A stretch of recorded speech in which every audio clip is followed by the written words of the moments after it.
সূরাতু আল কাহাফ, এই সূরাটি হচ্ছে অত্যন্ত ফজিলতপূর্ণ একটি সূরা। এই সূরার ফজিলত সম্পর্কে অনেকগুলো হাদিস বর্ণিত হয়েছে। মুসলিম শরীফের মধ্যে হাদিস বর্ণনা হয়েছে। হাদিসের বর্ণনাকারী সাহাবী হচ্ছেন আবু দারদা রাদিয়াল্লাহু আনহু। তিনি বলছেন, নবী করিম সাল্লাল্লাহু আলাইহি ওয়াসাল্লাম, কেউ তো পড়লেন না, সবাই আমার সঙ্গে পড়েন। সাল্লাল্লাহু আলাইহি ওয়াসাল্লাম বলেছেন, মান হাফিযা 10 আয়াতিন মিন আউয়ালি সূরাতিল কাহফি উসিমা মিন ফিতনাতিদ দাজ্জাল। নবীজি বলেছেন, যে ব্যক্তি সূরাতুল কাহফের প্রথম দিকের 10টা আয়াত মুখস্থ করবে, আল্লাহ তাআলা ওই ব্যক্তিকে মাসিহুদ দাজ্জালের ফিতনা থেকে বাঁচিয়ে দিবে। এটা হলো মুসলিম শরীফের এক রিওয়ায়াত। ওয়া ফি রিওয়ায়াতিন উখরা, অন্য রিওয়ায়াতে এসেছে, মান হাফিযা 10 আল-আওয়াখির মিন সূরাতিল কাহফি উসিমা মিন ফিতনাতিদ দাজ্জাল। মুসলিম শরীফের অন্য রিওয়ায়াতে এসেছে, নবীজি বলেছেন, যে ব্যক্তি সূরা কাহফের শেষের 10টা আয়াত মুখস্থ করবে, আল্লাহ তাআলা ওই ব্যক্তিকে দাজ্জালের ফিতনা থেকে বাঁচিয়ে দিবে। তাহলে রিওয়ায়াত পেয়েছি দুইটা। এক রিওয়ায়াতে এসেছে প্রথম 10টা আয়াত, অন্য রিওয়ায়াতে এসেছে শেষের 10টা আয়াত। আবার দেখেন নাসাঈতে হাদিস এসেছে, মান ক্বারা 10 আয়াতিন মিনাল কাহফ। এখানে প্রথম বা শেষ বলা হয় নাই, সাধারণভাবে বলা হয়েছে 10টি আয়াত। ওয়া ফি লাফযি তিরমিজি, আবার তিরমিজির বর্ণনায় এসেছে, মান হাফিযা 3 আয়াতিন মিনাল কাহফি, যে ব্যক্তি সূরা কাহফে 3টা আয়াত মুখস্থ করবে, সেই ব্যক্তিকেও আল্লাহ তাআলা দাজ্জালের ফিতনা থেকে বাঁচিয়ে দিবে। তাহলে যে সূরাটা মুখস্থ করলে দাজ্জালের ফিতনা থেকে বাঁচা যায়, ওই সূরাটার আয়াতগুলো আমাদের মুখস্থ করার দরকার আছে না নাই? প্রথম দিকের 10টা শিখেন, অথবা শেষের দিকের 10টা আয়াত শিখেন। কোরআন মুখস্থ করা কঠিন না সহজ? একটা কৌশল শিখিয়ে দিয়েছে। মনে করেন আপনি এই 10টা আয়াত মুখস্থ করবেন। সবার ব্রেইন তো একরকম না, সবার মেধা একরকম না। কেউ কেউ আছে একদিনেই 10 আয়াত মুখস্থ করে ফেলবে, কেউ 2 আয়াত 3 আয়াত পারবে। যারা একদম পারেন না, চেষ্টা করেন সারা দিনে 1 আয়াত। শুরু করেন আপনি, আলহামদুলিল্লাহিল্লাযী আনজালা আলা আবদিহিল কিতাবা ওয়া লাম ইয়াজআল লাহু ইওয়াজা। এই আয়াত সারা দিন জপেন, 1 আয়াত হয়ে গেছে। আগামীকাল আরো 1 আয়াত। قيما لينذر بأسا شديدا من لدنه ويبشر المؤمنين الذين يعملون الصالحات أن لهم أجرا حسنا। কয়াত হইল 10 দিনে 10 আয়াত মুখস্থ করেন। ওইটাও যদি না পারেন 20 দিনে 10 আয়াত মুখস্থ করেন, কারণ এটা এমন ফজিলতের সূরা। এই সূরার 10টা আয়াত মুখস্থ করলে দাজ্জালের ফিতনা থেকে আল্লাহ আপনাকে বাঁচিয়ে দিবেন। সুবহানাল্লাহ। দাজ্জালের ফিতনা হলো পৃথিবীর সবচেয়ে ভয়ঙ্কর ফিতনা। পৃথিবী সৃষ্টির শুরু থেকে নিয়ে কিয়ামত পর্যন্ত দুনিয়াতে যত মুসিবত ঘটবে, যত ফিতনার আগমন হবে, আল্লাহর হাবিব বলেছেন সবচাইতে ভয়ঙ্কর ফিতনা হলো দাজ্জালের ফিতনা। এমন কোন পয়গম্বর নাই, এমন কোন নবী রাসূল নাই, যেই নবী রাসূলরা তাদের উম্মতদেরকে দাজ্জালের ব্যাপারে সতর্ক করেন নাই। বুখারী এবং মুসলিম শরীফের মধ্যে হাদিস বর্ণিত হয়েছে। হাদিস বর্ণনাকারী সাহাবীর নাম হচ্ছে আনাস বিন মালিক রাদিয়াল্লাহু আনহু। তিনি বলেছেন, রাসূল কারীম মহব্বতে বলেন সাল্লাল্লাহু আলাইহি ওয়াসাল্লাম বলেছেন, মা মিন নাবিয়্যিন ইল্লা ওয়াকাদ আনযারা উম্মাতাহু আল-আ'ওয়ার আল-কাযযাব। নবীজি বলেছেন, এমন কোন নবী বাদ নাই যে নবী তার উম্মতকে অন্ধ কাযযাব, অন্ধ মিথ্যাবাদী দাজ্জালের ব্যাপারে সতর্ক করেন নাই। নবীজি দাজ্জালের ব্যাপারে বলেছেন, আন্নাহু আ'ওয়ারুল আইন, দাজ্জালের একটা চক্ষু হবে কানা। দাজ্জাল হবে কানা, অন্ধ হবে তার একটা চক্ষু। তার একটা চক্ষু কানা থাকবে, এক চোখা বিশিষ্ট দাজ্জাল হবে। মাকতুবুন বাইনা আইনাইহি কাফারা, তার কপালের মধ্যে কাফারা, অন্য রিওয়ায়াতে এসেছে কাফির লেখা থাকবে। মুমিন ব্যক্তি যদি পড়াশোনা নাও জানে, তাও সে দাজ্জালের কপালের ওই লেখা পড়তে পারবে। স্বাভাবিকভাবে প্রশ্ন আসতে পারে, পড়ালেখা না জানা ব্যক্তি কেমনে সে লেখা পড়তে পারবে? কারণ ওই লেখাটা পড়ার জন্য অন্তরের মধ্যে ঈমান থাকার কারণে অন্তর্দৃষ্টি যিনি খুলে দিবেন তিনি কে? পড়ালেখা জানে এমন ব্যক্তির অন্তরে যদি ঈমান না থাকে, কাফির থাকলে ওই লেখাটা পড়তে পারবে না, কারণ তার অন্তরের মধ্যে ঈমানের নূর নাই, এই জন্য সে পড়তে পারবে না। নবীজি বলেছেন সূরা কাহাফের প্রথম 10 আয়াত অথবা শেষের 10টা আয়াত মুখস্থ করো, তাহলে দাজ্জালের ফিতনা থেকে যিনি বাঁচায়া দিবেন তিনি কে? মুখস্থ করতে পারবেন তো ইনশাআল্লাহ। আবার এই সূরা কাহাফ জুমার দিনে তেলাওয়াতের আলাদা ফজিলত আছে। আমরা তো দেখা যায় জুমার দিনের অবস্থা বড় ভয়াবহ। আজান হওয়ার পরে মসজিদের ইমাম সাহেব, খতিব সাহেব 4-5 জন মানুষ নিয়ে আলোচনা আরম্ভ করেন। তারপরে দেখা যায় 1:20, 1:25 বাজলে মসজিদটা কানায় কানায় পরিপূর্ণ হয়ে যায়। অথচ সপ্তাহের মধ্যে শ্রেষ্ঠ দিন হচ্ছে ইয়াউমুল জুমআ, জুমার দিন। এই জুমার দিন কেন শ্রেষ্ঠ? কারণ ফিহি খালাকাল্লাহু আদম, এই দিনে আল্লাহ দুনিয়ার প্রথম মানুষ আমাদের বাবা আদম আলাইহিস সালামকে বানিয়েছেন। আল্লাহু আকবার।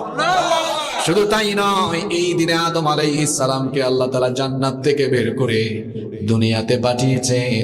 এই দিনে আদম আলাইহিস সালামকে দুনিয়ায় পাঠানো হয়েছে। আবার এই দিনেই কিয়ামত হবে। এই দিনটাকে হাদিসে নবীজি বলেছেন সাপ্তাহিক ঈদের দিন। জুমার দিনের অনেক ফজিলত আছে, এজন্য জুমার দিনে আগে ভাগে মসজিদে আসবেন। আর জুমার দিনের অনেকগুলো সুন্নতি আমলের মধ্যে একটা আমল হলো জুমার দিনে সূরা কাহাফ সবাই তেলাওয়াত করবেন।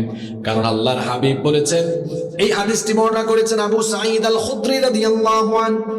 তিনি বলেছেন রাসূল করিম সবাই পড়েন সাল্লাল্লাহু আলাইহি ওয়াসাল্লাম বলেছেন, মান ক্বারাআ সূরাতাল কাহফি ফি ইয়াউমিল জুমআতি আদাআ লাহু মিনান নূরি মা বাইনাল জুমআতাইন। নবীজি বলেছেন, যে ব্যক্তি জুমার দিনে সূরা কাহফ তেলাওয়াত করে 2 জুমার মধ্যবর্তী দিনগুলো তার জন্য আলোকিত হয়ে যাবে। আবার অন্য হাদিসে নবীজি বলেছেন, মান ক্বারাআ সূরাতাল কাহফি ইয়াউমাল জুমআতি সাতালাহু নূরুম মিন তাহতি কদামিহি ইলা আনানিস সামা। নবীজি বলেছেন, যে ব্যক্তি জুমার দিনে সূরা কাহফ তিলাওয়াত করবে, তার পায়ের নিচ থেকে আকাশ পর্যন্ত এই অংশটুকু আলোকিত হয়ে যাবে। শুধু তাই নয়, জুমার দিনে সূরা কাহফ পড়ার কারণে ইউদি উবিহি ইয়াউমাল কিয়ামা, এটা কিয়ামতের দিন তার জন্য নূর হয়ে যাবে, যে নূর দিয়ে বান্দা পুলসিরাত সহ পাস হয়ে যেতে পারবে। সুবহানাল্লাহ। শুধু তাই নয়, হাদিসের শেষাংশে নবীজি বলেছেন, যে বান্দা, যে বান্দি জুমার দিনে সূরা কাহফ পড়বে, গফিরা লাহু মা বাইনাল জুমআতাইন, 2 জুমার মধ্যবর্তী সকল গুনাহ আল্লাহ মাফ করে দিবে। আবার অন্য হাদিসে নবীজি বলেছেন, এই হাদিস বর্ণনা করেছেন আসাদুল্লাহিল গালিব, শেরে খোদা সাইয়েদনা আলী রাদিয়াল্লাহু আনহু কাররামাল্লাহু ওয়াজহাহু। তিনি বলেছেন, নবীজি বলেছেন, মান ক্বারাআ সূরাতাল কাহফি ইয়াউমাল জুমআতি ফাহুয়া মাসুমুন ইলা 8 আইয়ামিন মিন কুল্লি ফিতনাতিন তাকুন। তিনি বলেছেন, রাসূল করিম সাল্লাল্লাহু আলাইহি ওয়াসাল্লাম বলেছেন, যে ব্যক্তি জুমার দিনে সূরা কাহফ পড়বে, সূরা কাহফ পড়ার পরে পরবর্তী 8 দিন আল্লাহ সকল ফিতনা থেকে তাকে নিরাপত্তা দিবে। শুধু তাই নয়, এই 8 দিনের ভেতরে যদি দাজ্জাল বের হয়ে যায়, ফাইন খরাজাত দাজ্জাল উসিমা মিন, দাজ্জালের ফিতনা থেকে আল্লাহ আপনাকে বাঁচিয়ে দিবেন। আপনি বলবেন, হুজুর দাজ্জাল কোন সময় আসবে আমরা তো জানি না। দাজ্জাল কিন্তু দুনিয়াতে চলে এসেছে, দাজ্জালের আত্মপ্রকাশ বাকি আছে। এটা বলতে গেলে লম্বা ঘটনা। তামিমদারির একটা লম্বা হাদিস আছে। নবীজি তামিমদারির কথা বলেছেন। তামিমদারি এবং তার সাথে 30 জন সাথী, তারা সাগরের মধ্যে একটা অচিন সাগরের অচেনা দ্বীপে দাজ্জালকে দেখেছিলেন, দাজ্জালের সাথে কথা বলেছিলেন। লম্বা হাদিস আছে। দাজ্জাল আসার কিছু আলামত সে বলেছে, বাইসানের খেজুর বাগানের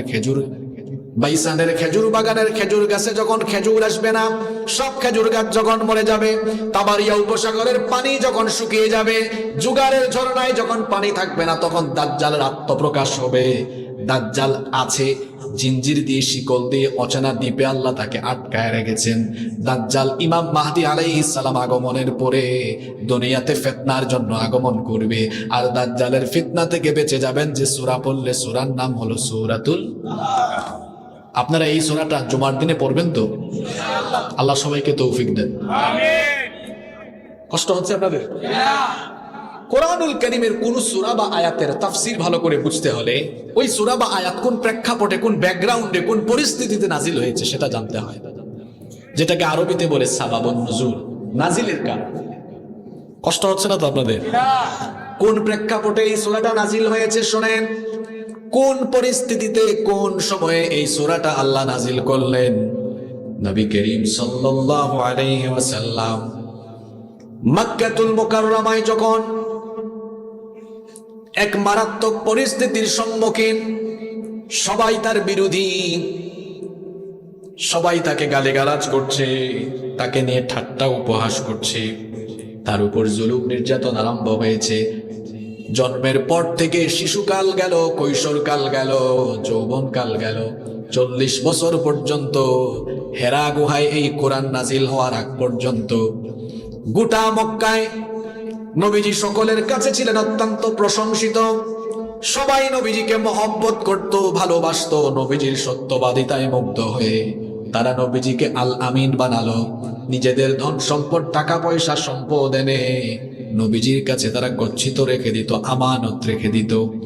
কিন্তু হেরা গুহায় যেদিন থেকে এই ওহী নাজিল আরম্ভ হয়ে গেল, সেদিন থেকেই আল আমিন এবার পাগল হয়ে গেলেন, জাদুকর হয়ে গেলেন, তাদের কাছে ঠাট্টা উপহাসের পাত্র হয়ে গেলেন। কোরআন নাজিল হওয়ার আগ পর্যন্ত তিনি ভালো ছিলেন, কোরআনের দাওয়াত দেওয়ার পরে তিনি পাগল হয়ে গেলেন, জাদুকর হয়ে গেলেন, ঠাট্টা উপহাসের পাত্র হয়ে গেলেন। দুনিয়াতে নবী রাসূল আগমনের ধারাবাহিকতা বন্ধ হয়ে গিয়েছে, আর কোন নবী বা রাসূল আসবেন না। নবী এবং রাসূলদের এই দাওয়াতি কার্যক্রমকে অব্যাহত রাখবেন যারা, তারা হলেন উলামা মাশায়েখ। তাদের ব্যাপারে বলা হয়েছে ইন্নাল উলামা ওয়ারাসাতুল আম্বিয়া, উলামায়ে কেরাম হলো নবীগণের ওয়ারিস। এই উলামা মাশায়েখ যতক্ষণ চুপচাপ থাকেন ততক্ষণ জালিম গোষ্ঠীর কাছে তারা ভালো থাকেন, আর যখন তারা কোরআন দিয়ে হকের কথাগুলো সমাজে বলে বেড়ান, তখন জালিমদের কাছে তারা দুশমনে পরিণত হয়ে যায়। কথা কি বোঝা যায়? তাহলে সেই যুগের কোরআন বিরোধীদের সাথে এই যুগের কোরআন বিরোধীদের একটা মিল আছে না নাই? কোরআনের দাওয়াতের পথ কোনোদিনও ফুল বিছানো ছিল না, কোনোদিনও সেই পথ কুসুমাস্তীর্ণ ছিল না, বরং অতীতের ইতিহাস পড়লে দেখবেন যত যুগে হকের দাওয়াত ছিল, তাওহীদের দাওয়াত ছিল, তত যুগেই কোরআন বিরোধী, দ্বীন বিরোধীদের সাথে হক বিরোধী, হকপন্থীদের একটা দ্বন্দ্ব ছিল। 40 বছরের নবুয়ত পাওয়ার পরে মক্কায় 13টি বছর নবীজির খুব কষ্টের মধ্যে দিয়ে গেছে। এখানে যুবকদেরকে আজকে মুখস্থ করতে বলবো আমি। নবীজির মক্কায় 13 বছর, মদিনায় কত বছর?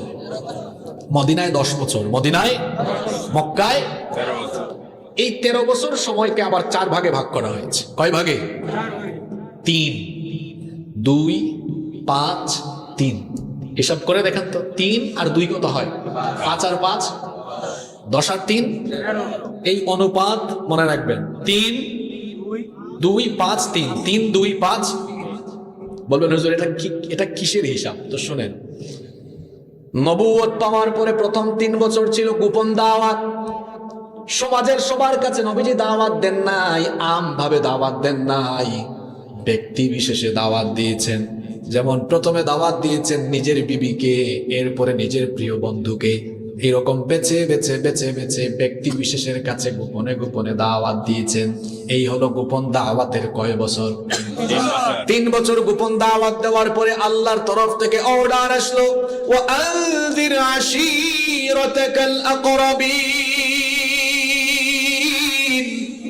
নিকটাত্মীয়দেরকে এবার প্রকাশ্যে দাওয়াত দেন। প্রথম 3 বছর গোপন দাওয়াত দেওয়ার পরে পরবর্তী 2 বছর প্রকাশ্যে একদম সবার কাছে দাওয়াত দেওয়া আরম্ভ করলেন। এই আদেশ আসার পরে ওই দিনে নবীজি সাফা পাহাড়ে আরোহণ করেছিলেন। হাজী সাহেবরা হজ করতে যে সাফা মারওয়ায় দৌড়াদৌড়ি করে, কিন্তু এমন হাজির অন্তরের ভেতরে একটু অনুভূতি জাগ্রত হয় না, গায়ের লোম দাঁড়িয়ে যায় না। আমাকেও আল্লাহ সাফা পাহাড়ে মারওয়ার মধ্যে দৌড়াদৌড়ি করার চক্কর দেওয়ার কয়েকবার সুযোগ দিয়েছেন। যখনই সেখানে গিয়েছি চোখের পানি আমি আটকায় রাখতে পারি নাই, কারণ এটা তো হলো সেই পাহাড়, এই সাফা পাহাড়ে নবীজি যেদিন প্রথম দাওয়াত দিয়েছিলেন, আবু লাহাব সেদিন নবীজির মাথাটা ফাটিয়ে দিয়েছিল। আমার নবীর মাথা মুবারক ফাটিয়ে দিয়ে তাকে রক্তাক্ত করেছিল সেই দিন।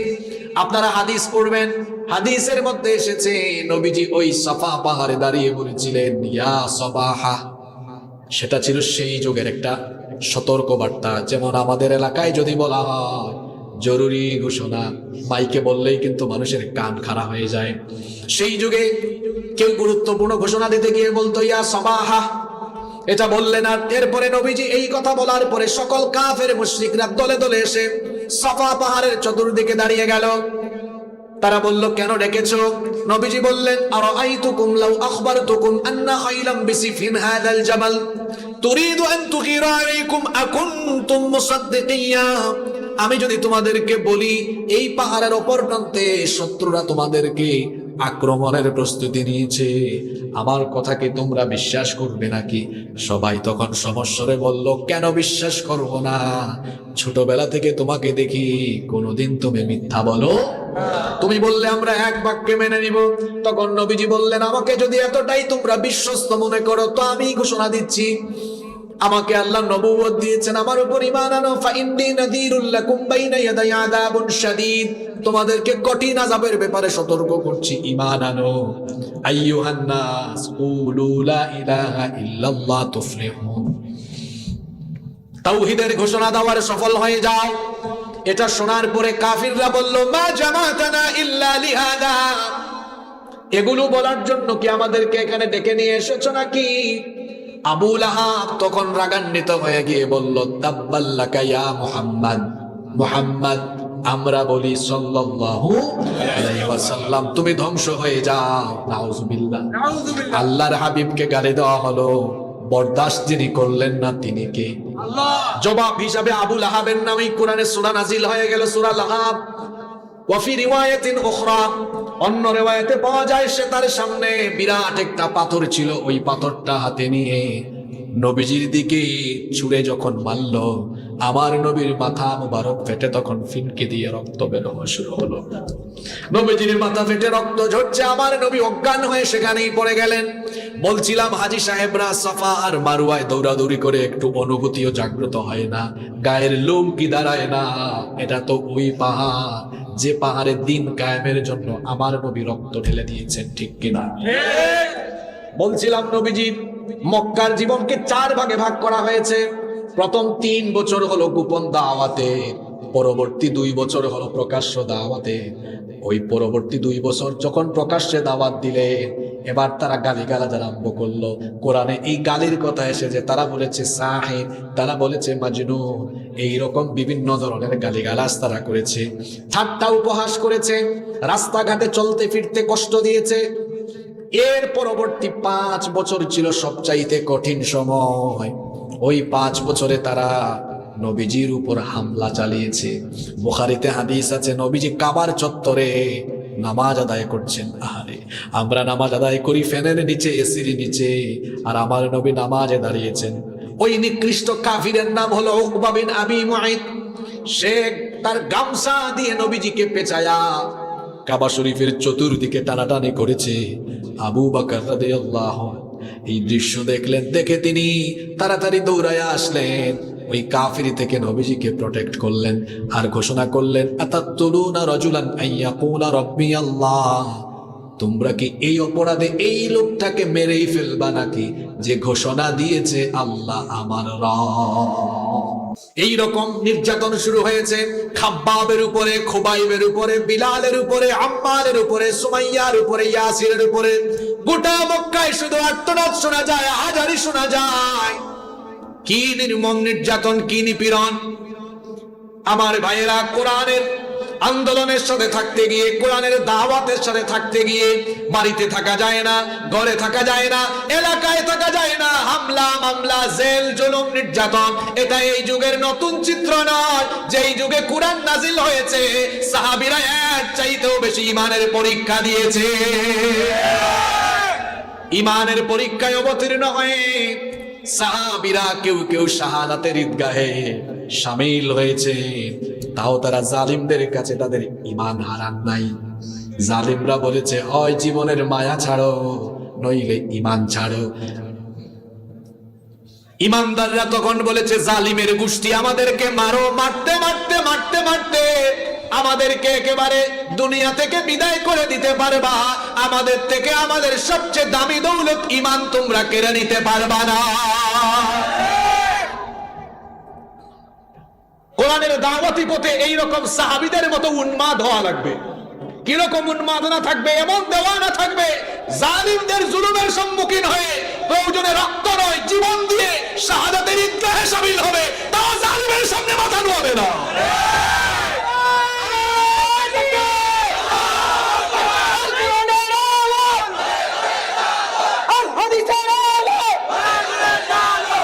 যুবকরা এখানে আসে না ঘুমাই গেছে? যাদের নাম বলেছি খাব্বাব, খুবাইব, বিলাল, যাদের নাম বললাম সব বুড়া। কথা বলেন না কেন? সব কি জোরে বলেন?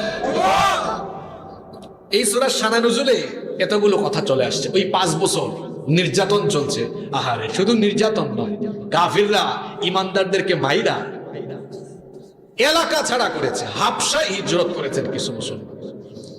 নবীজির চাচা আবু তালেব নবীজিকে আশ্রয় দিয়েছেন, সেই আবু তালেবও এই 5 বছরের ভিতরে দুনিয়া ছেড়ে চলে গেছে। যতই বাহিরে কষ্ট হোক, ঘরে আসার পরে নিজের বিবি খাদিজা রাদিয়াল্লাহু আনহা সান্ত্বনা দিতেন, সেই স্ত্রীও দুনিয়া ছেড়ে চলে গেলেন। আমার নবী একা হয়ে গেলেন। এর পরবর্তী 3 বছর তো আরো বেদনা।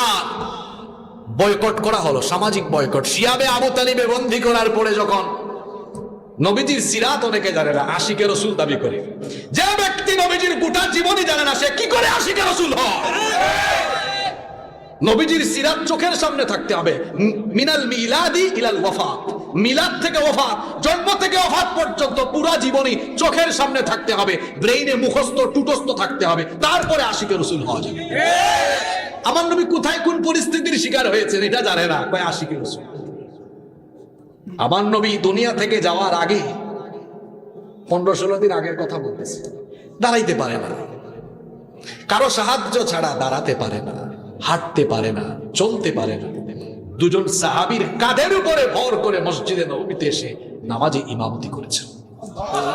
কি জাতের আশিকে রসুল! যদি এই নবীজি ওফাতের সময়কালীন দৃশ্য জানতো, আল্লাহর কসম জীবনেও নামাজ ছাড়তো না। নবীজির ওফাতকালীন সময় চলে যাচ্ছেন, যাওয়ার সময় বলে গেলেন আসসালাত আসসালাত। কিসের কথা বলে গেলেন? নামাজের কথা। আশিকে রসুল! কি জাতের আশিকে রসুল! নামাজের খবর অত নবী সিরাত জানে না, জীবনে জানে না, জানলে সে নামাজ ছাড়তো না। পরবর্তী 3 বছর মক্কায় দাওয়াত দিতে পারেন, গেলেন তায়েফে। সেখানেও তায়েফের লোকেরা মারল, রক্তাক্ত করলো আমার নবীকে। তায়েফ থেকে আসার কিছুদিন পর আল্লাহ তাকে মেরাজে নিয়ে গেলেন। সুবহানাল্লাহ। 3 বছরও কষ্ট ছিল।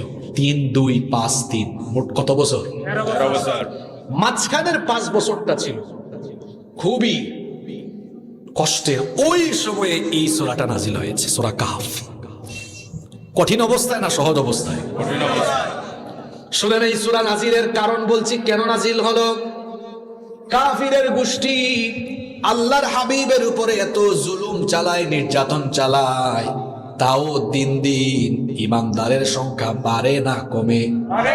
তারা চিন্তা করলো, তারা বলল মুহাম্মদ, আমরা বলি সাল্লাল্লাহু আলাইহি ওয়াসাল্লাম, তার দাওয়াতি কাজ কেমনে ঠেকানো যায়। মক্কার নেতারা বৈঠকে বসলো, বৈঠকে বসে সিদ্ধান্ত নিল, সে যে তাকে নবী বলে, আবার বলে তার কাছে নাকি আসমানি কিতাব আসে। নবুয়ত আমরা বুঝি না, আসমানি কিতাবও আমরা বুঝি না, ইয়াসরিব, মদিনার আগের নাম হলো ইয়াসরিব। শুনেছি ইয়াসরিবে নাকি ইহুদি আলেমরা আছে, ওরা নবুয়ত বুঝে, আসমানি কিতাবও বুঝে। কারণ তাদের কাছে আসমানি কিতাব আছে, তাদের কাছে নবীও এসেছে, রাসূলও এসেছে। তারা বলল মুহাম্মদ, আমরা বলি সাল্লাল্লাহু আলাইহি ওয়াসাল্লাম, সে যদি সত্যিকারের নবী হয় তাহলে ইহুদিদের কাছে এই তথ্য থাকবে। এবার মক্কার নেতারা তারা বৈঠকে বসে সিদ্ধান্ত নিল, আমাদের মধ্য থেকে 2 জন নেতাকে মদিনায় পাঠানো হয়। তারা 2 জনকে ঠিক করলো। একজনের নাম হচ্ছে নাসর বিন হারিস, আরেক কাফিরের নাম হলো উকবা বিন আবি মুঈত। এই 2 কাফের নেতাকে মদিনায় পাঠানো হলো। এই 2 কাফের নেতা মদিনায় গিয়ে ইহুদি আলেমদের সাথে দেখা করলেন। তারা বললেন, আপনাদের কাছে তো আসমানি কিতাবও আছে শুনেছি, নবুয়ত রিসালাত এগুলো আপনারা বুঝেন, আমরা তো মক্কার মানুষ, আমাদের মক্কায় কুরাইশ বংশে আব্দুল্লাহর ছেলে মুহাম্মদ, আমরা বলি সাল্লাল্লাহু আলাইহি ওয়াসাল্লাম। জন্মের পরে আমাদের চোখের সামনে বড় হয়েছে, শৈশব কৈশোর যৌবন আমাদের চোখের সামনে কেটেছে, কয়েক বছর ধরে সে বলছে সে নাকি নবী, তার কাছে নাকি আসমানি কিতাবও আসে। এখন আপনাদের কাছে জানতে এসেছি নবী চিনার উপায় কি, এগুলো তো আপনারা ভালো জানবেন। ইহুদি আলেমরা এই 2 কাফির নেতাকে বলল, আচ্ছা তার কথাবার্তা কেমন, চলন বলন কেমন, উঠা বসা বিহেভিয়ার কেমন, মানুষটা কেমন হলো? কাফিররা বলল, মিথ্যা বইলা তো লাভ নাই, জন্মের পর থেকে আমরা এখন পর্যন্ত তারে কোনোদিন মিথ্যা বলতে আমরা শুনি নাই। বিশ্বস্ত মানুষ, কষ্ট পায় কষ্ট দেয় না, দুঃখ পায় দুঃখ দেয় না, মুচকি হেসে কথা বলে, তার কথাবার্তা বড় সুন্দর, আচরণ বড় সুন্দর। নবীজির উঠা বসা, চাল চলন, লেনদেন সবকিছুর ব্যাপারে তারা ইহুদিদেরকে তথ্য দিল।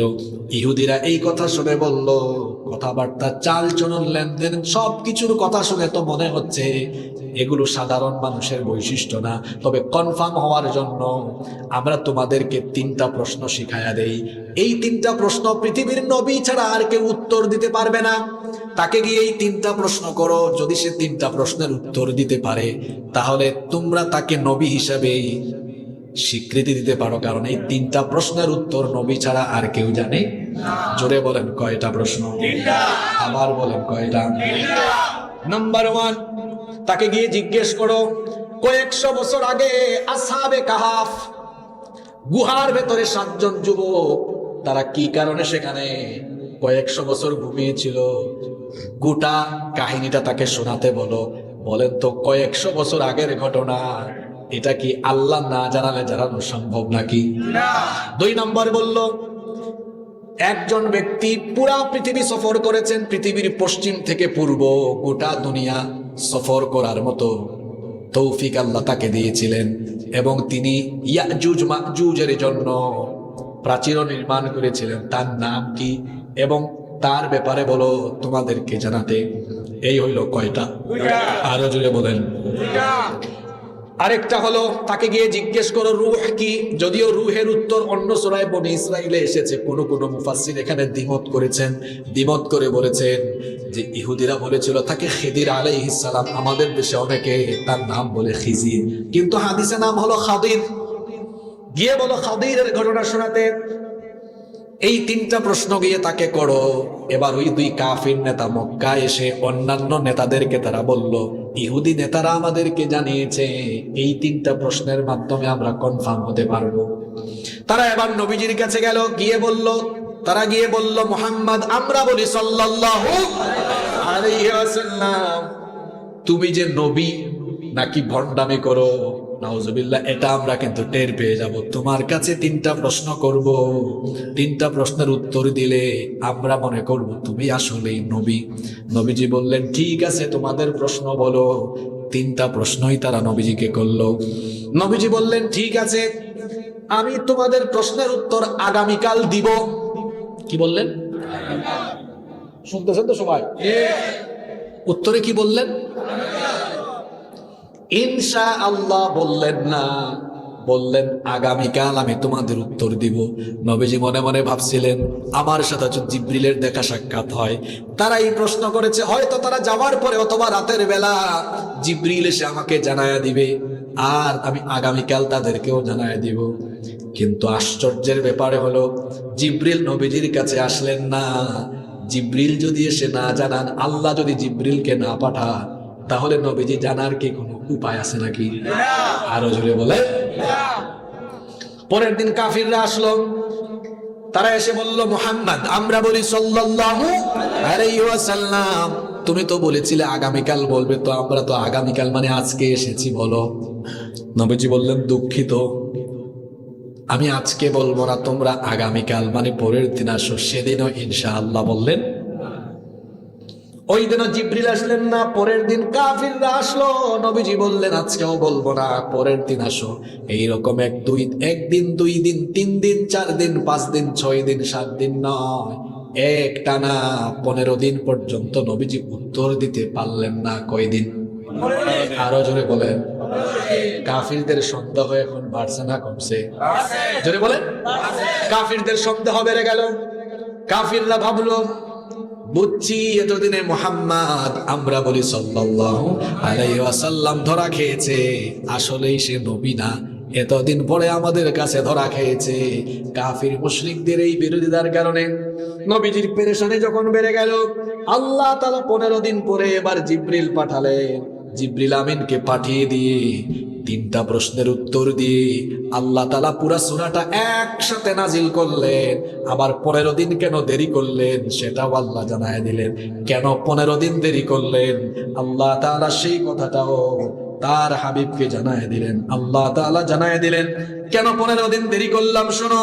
ওয়ালা তাকুলান্না লিশাইইন ইন্নী ফাইলুন যালিকা গাদান ইল্লা আইয়াশা আল্লাহ। আল্লাহ তাআলা বললেন, ও নবী, আল্লাহ যদি চান, অর্থাৎ ইনশাআল্লাহ বলা ছাড়া আগামীকাল করব বা বলবো, এটা আপনি কখনো বলবেন না। এটা না বলার কারণে 15 দিন পর্যন্ত জবাব দিতে যিনি লেট করেছেন তিনি কি? ইনশাআল্লাহ বলতে ভুলে গিয়েছিলেন। এখান থেকে প্রথম একটা শিক্ষা বের করি।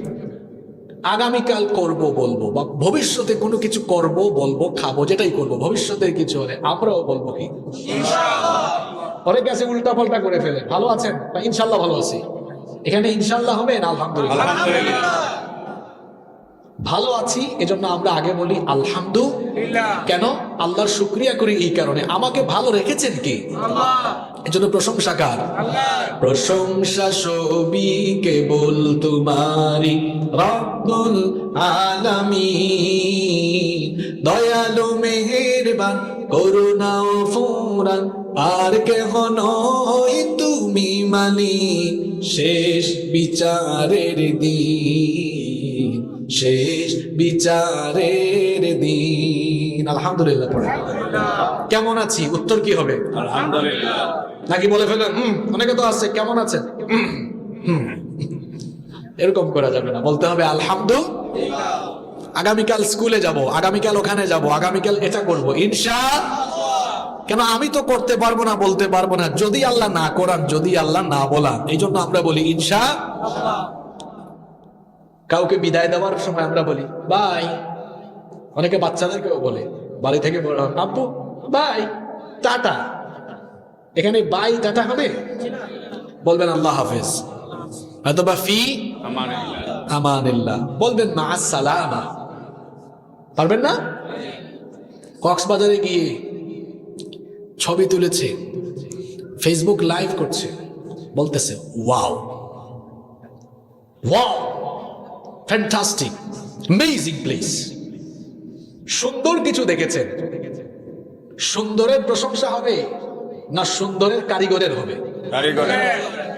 সুন্দরের প্রশংসা হয় না, প্রশংসা হয় সুন্দরের কারিগরের। সকল সুন্দরের মূল কারিগর কি? আল্লাহ। এজন্য সুন্দর কিছু দেখে ওয়াও বলা উচিত না, বলা উচিত সুবহানাল্লাহ। আল্লাহর পবিত্রতা বরত্ব ঘোষণা করে সুবহানাল্লাহ, মাশাআল্লাহ, আল্লাহু আকবার বলতে পারবেন ইনশাআল্লাহ। এই আমলগুলো মনে থাকবে। কেমন আছেন? আলহামদুলিল্লাহ। আগামীকাল 5 ওয়াক্ত সালাত আদায় করব ইনশাআল্লাহ। আল্লাহ চাইলে আবারও দেখা হবে ইনশাআল্লাহ। বিদায় দেওয়ার সময় আল্লাহ হাফেজ। এগুলো চর্চা করা যাবে তো? আচ্ছা, আমরা কোন ঘটনায় ছিলাম মনে আছে? কাফিররা নবীজিকে প্রশ্ন করেছে কয়টা? নবীজি উত্তর দিতে দেরি হয়েছে কয়দিন? কি না বলার কারণে? এবার 15 দিন পরে যখন ওহী আসছে, পুরা সূরাটা, সূরার নামটা জানে কি? একসাথে আল্লাহ নাজিল করে সব প্রশ্নের উত্তর দিয়েছেন। যদিও রূহ এটার উত্তর সূরা বনী ইসরাঈলে আছে। তাহলে সূরা কাহাফ কোন প্রেক্ষাপটে নাজিল হলো আমরা সবাই বুঝতে পেরেছি তো? আজকে শুধু আলোচনা করব আসহাবে কাহাফ নিয়ে, বাকি ঘটনা একদিনে বলা যাবে না। আগামী বছর আশেপাশে আসলে আমি বাকি ঘটনা বলে যাব ইনশাআল্লাহ। আসহাবে কাহাফের কথা আমি আজকে এই জন্য বলবো, এখানে দেখতেছি বেশিরভাগ যুবক। আসহাবে কাহাফের কাহিনীটা যুবকদের সাথে সম্পর্কিত। চিন্তা করলাম যুবকদের আয়োজনে মাহফিল, উপস্থিতিও যুবকদের বেশি, যুবকদের সম্পর্কে যে তথ্য আছে এগুলো দিয়ে যুবকদের উদ্দেশ্যে কিছু কথা বলা উচিত। তো আপনারা 15-20 মিনিট থাকতে পারবেন না আরো? ওরা প্রশ্ন করেছিল, তারা বলেছিল আসহাবে কাহাফ সম্পর্কে আমাদেরকে বলো। আল্লাহ তাআলা এই সূরা 9 নম্বর আয়াত থেকে 26 নম্বর আয়াত পর্যন্ত, 9 থেকে 26, আপনারা আগামীকাল সুযোগ পেলে বাড়িতে গিয়ে 9 থেকে 26 পর্যন্ত অনুবাদ করে নেবেন ইনশাআল্লাহ। 9 থেকে 26 নম্বর আয়াত পর্যন্ত আসহাবে কাহাফের কাহিনী এসেছে। আল্লাহ তাআলা নবীজিকে বললেন, أم حسبت أن أصحاب الكهف والرقيم كانوا من آياتنا عجبا। নবী, আপনি কি মনে করছেন, আপনি কি ধারণা করছেন আসহাবে কাহাফ গুহাবাসী অথবা রাকিমবাসীদের সেই ঘটনা আমার আশ্চর্যজনক নিদর্শনের অন্তর্ভুক্ত? তারা আপনার কাছে জানতে চেয়েছে, তারা আপনার কাছে প্রশ্ন করেছে আসহাবে কাহাফের ওই ঘটনা। এখন আমি পুরা ঘটনা আপনার কাছে সত্য সহকারে শোনায় দিচ্ছি। আল্লাহ তাআলা নবীজিকে বললেন, 13 নম্বর আয়াত থেকে বলছেন, নাহনু নাকুসু আলাইকা নাবাহুম বিল হাক্কি ইন্নাহুম ফিতয়াতুন আমানু বিরাব্বিহিম ওয়াজিদনাহুম হুদা।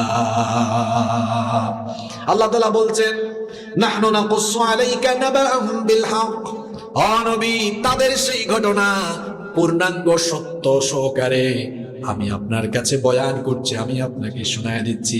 তারা যে ঘটনা জানতে চেয়েছে, ইন্নাহুম ফিতয়াতুন, সেটা হচ্ছে কয়েকজন যুবকের ঘটনা। আমানু বিরাব্বিহিম, সেই যুবকেরা তাদের রবের উপরে ঈমান এনেছিল। রবের নাম কি? আল্লাহ। আরো জোরে বলেন, রবের নাম কি? আপনারা ঘুমাই গেছেন নাকি? এত মজার একটা ঘটনা শুরু হয়েছে, আশ্চর্যজনক ঘটনা। এখন মনোযোগ অন্যদিকে চলে গেলে হবে? মনোযোগ আছে তো? নবীজি বলছেন, আল্লাহ তাআলা নবীজিকে শোনাচ্ছেন এই ঘটনা, ইন্নাহুম ফিতয়াতুন, নিশ্চয়ই তারা কয়েকজন যুবক, আমানু বিরাব্বিহিম, ওই যুবকেরা তাদের রবের উপরে ঈমান এনেছিল। আর তারা ঈমান আনার পরে ওয়াজিদনাহুম হুদা, আল্লাহ তাআলা তাদের হেদায়াত আরো বাড়িয়ে দিয়েছে। বলেন তো, হিদায়াতের চাবিকাঠি যার হাতের মুঠায় তিনি কে? আল্লাহ। আল্লাহু ইয়াহদি মান ইয়াশা, তিনি যাকে চান তাকে হেদায়াত দেন। আল্লাহ তাআলা এই ঘটনা বয়ান করলেন। ঘটনাটা ছিল আমাদের নবী মুহাম্মাদুর রাসূলুল্লাহ সাল্লাল্লাহু আলাইহি ওয়াসাল্লাম দুনিয়াতে আগমনের কয়েকশো বছর আগের ঘটনা। রোমান সাম্রাজ্যের অন্তর্ভুক্ত একটা অঞ্চল, রোমরা শাসন করত। রোমান সাম্রাজ্যের অন্তর্ভুক্ত একটা রাষ্ট্রে একজন জালিম বাদশা ছিল। ওই বাদশার নাম ছিল দাকিয়ানুস। এই বাদশা তার দেশে, তার রাষ্ট্রে রাষ্ট্রীয়ভাবে জনগণকে শিরক করতে বাধ্য করত।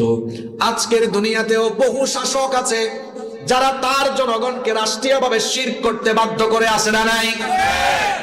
ওই জালিম বাদশাটার নাম হলো দাকিয়ানুস। সে তার রাষ্ট্রের জনগণকে পৌত্তলিকতার দিকে, মূর্তি পূজার দিকে তাদেরকে বাধ্য করত।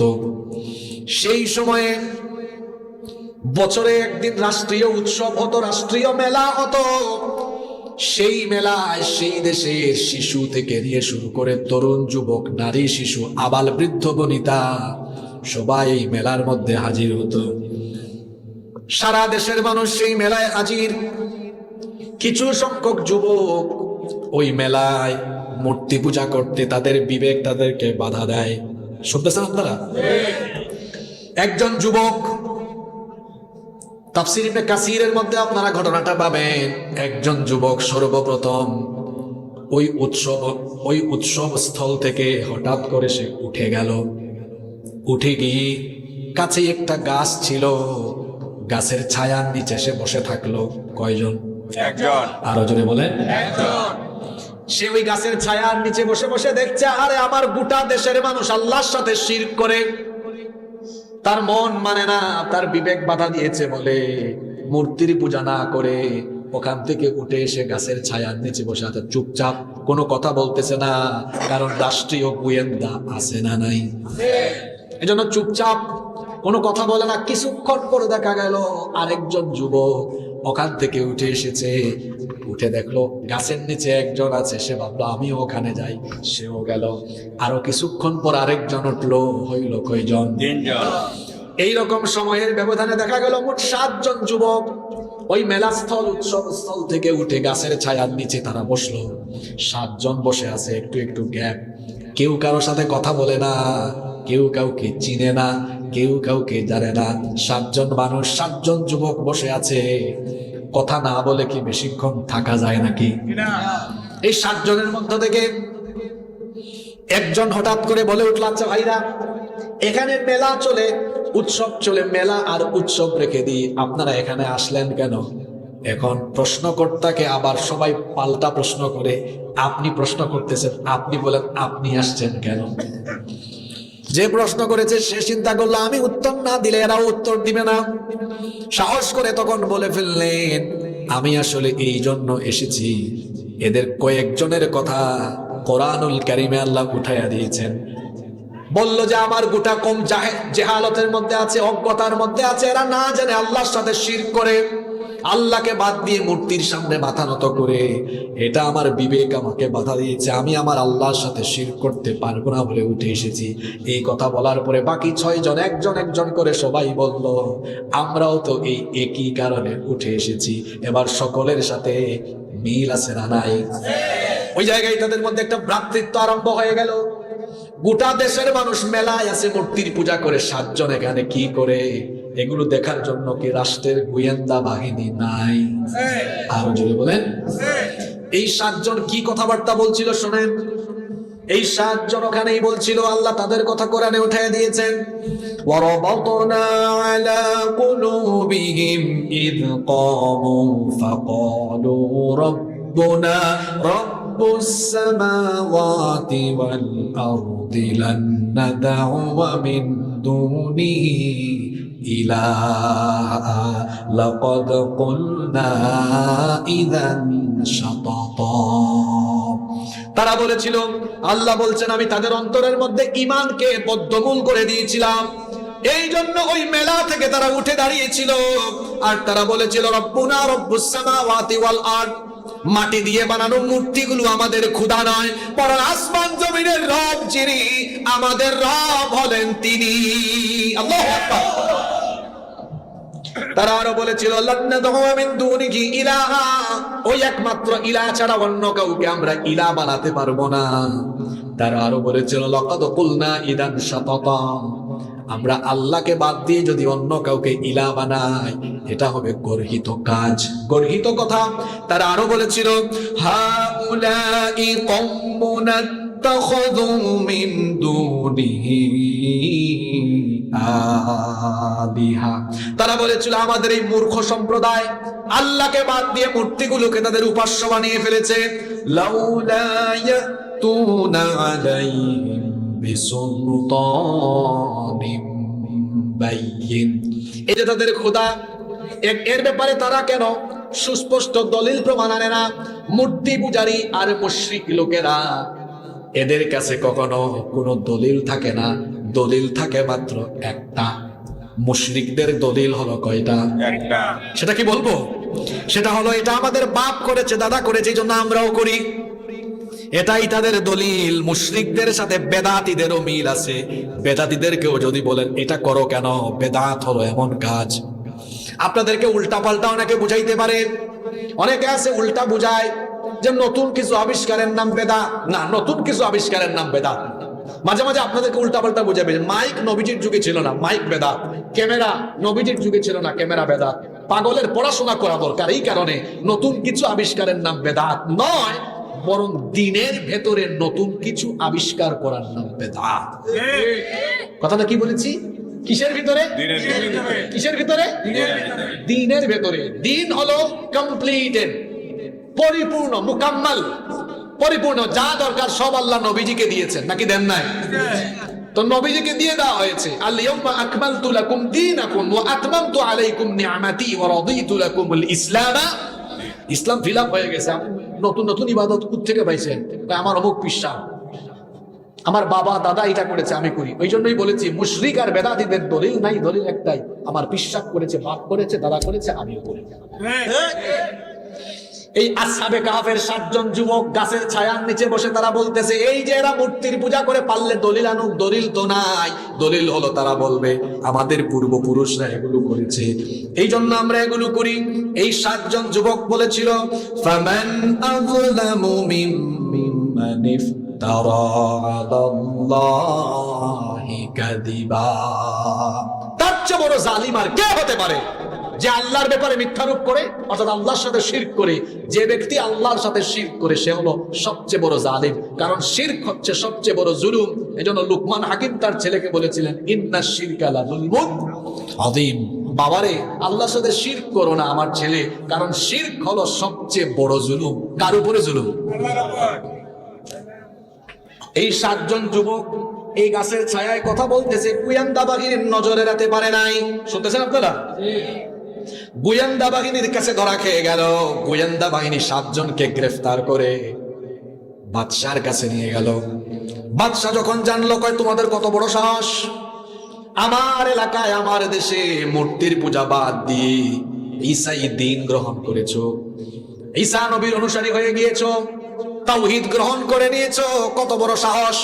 তোমরা যুবক, যুবক না হইলে এখনই তোমাদের শরীর থেকে মাথাটা আলাদা করে দিতাম।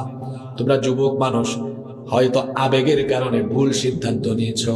এই জন্য আমি তোমাদেরকে 3 দিন সময় দিলাম। 3 দিনের ভিতরে যদি তোমাদের এই সকল আজে বাজে চিন্তা ভাবনা মাথা থেকে ডিলিট না করো, 3 দিন পরে শিরচ্ছেদ করে আমি মৃত্যুদণ্ড বাস্তবায়ন করব। বাদশা এই যুবকদেরকে সময় দিল কয়দিন? আরো জোরে বলেন, কয়দিন? এই যুবক ছেলেরা 7 জন যুবক 3 দিন সময় পাইয়া তারা আবার সিদ্ধান্ত নিল, 3 দিন যেহেতু সময় পেয়েছি, আমরা যদি ঈমান না ছাড়ি তো বাদশা আমাদেরকে মেরে ফেলবে, আর আমরা তো জীবন থাকতে ঈমান ছেড়ে দিতে পারি না।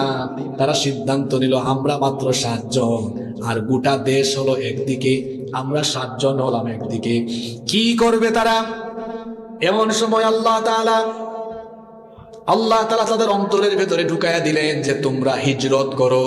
হিজরত মানে হলো এক এলাকা থেকে অন্য এলাকায়, এক স্থান থেকে অন্য স্থানে চলে যাও। যেমনটা আল্লাহ তাআলা কোরআনুল কারীমের এই সূরারই 16 নম্বর আয়াতে বলছেন, ওয়া ইয তাযালতুমুহুম ওয়া মা ইয়াবুদুনা ইল্লাল্লাহ ইলাল কাহফি ইয়ানশুর লাকুম রাব্বুকুম মির রাহমাতিহি ওয়া ইউহাইয়্যি লাকুম মিন আমরিকুম মিরফাকা। আল্লাহ তাআলা বলছেন, আর স্মরণ করো যখন তোমরা তাদের থেকে আলাদা হয়ে গিয়েছিলে এবং তারা যেগুলোর ইবাদত করে সেগুলোর থেকেও বিচ্ছিন্ন হয়ে গিয়েছিলে, তখন আমি বলেছিলাম তোমরা গুহায় আশ্রয় নাও। জোরে বলেন, কিসে আশ্রয় নাও? ওই গুহায় যদি তোমরা আশ্রয় নাও, তাহলে তোমাদের রব তোমাদের উপরে তার রহমতকে আরো বেশি বিন্যস্ত করে দিবেন এবং তোমাদের জীবন উপকরণের পদ্ধতি তিনি সহজ করে দিবেন। যুবকরা সিদ্ধান্ত নিল, তারা এবার তাদের মাতা পিতা, ভাই বোন, ঘর বাড়ি, ভিটামাটি, ব্যবসা বাণিজ্য সব ছেড়ে দিবে ঈমানের কারণে। কিসের কারণে? একজন ঈমানদার ঈমানের কারণে ঘর বাড়ি ভিটা মাটি এমনকি তার জীবন ছাড়তে পারে, কিন্তু ঈমান ছাড়তে পারে। এই ঘটনা থেকে আজকে শিখেন ভালো করে। 7 জন যুবক এবার অজানা উদ্দেশ্যে রওনা করলো।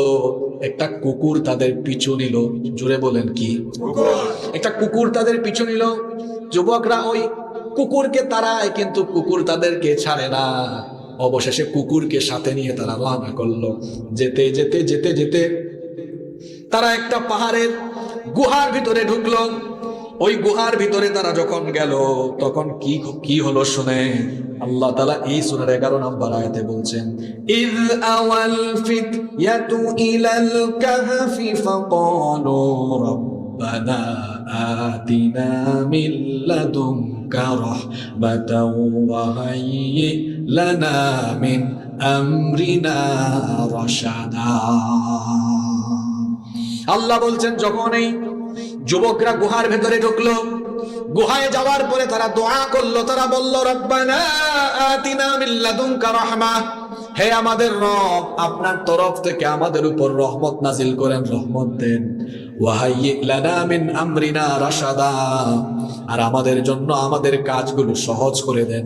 এখান থেকে একটা শিক্ষা নেন, কঠিন বা জটিল কোনো কাজ আরম্ভ করলে দোয়া করবেন।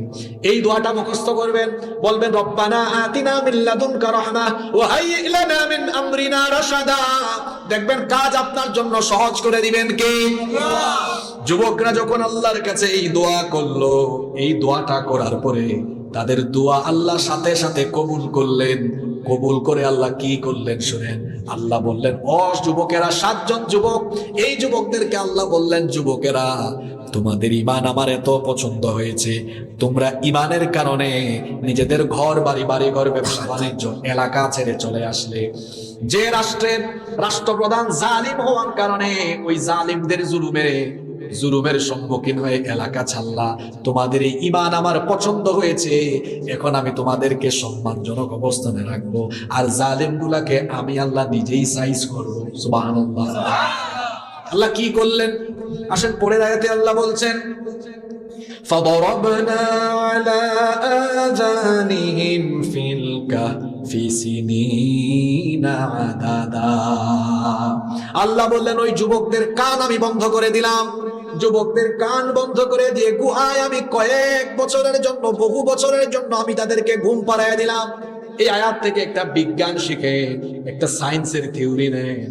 আল্লাহ বলেছেন কান বন্ধ করে দিলাম। আমরা যখন ঘুমাই সবার আগে চক্ষু বন্ধ হয়, আর এরপরে আমাদের কান সজাগ থাকে। এই জন্য দেখবেন আশেপাশে আওয়াজ হইলে চোখ খুলে যায়।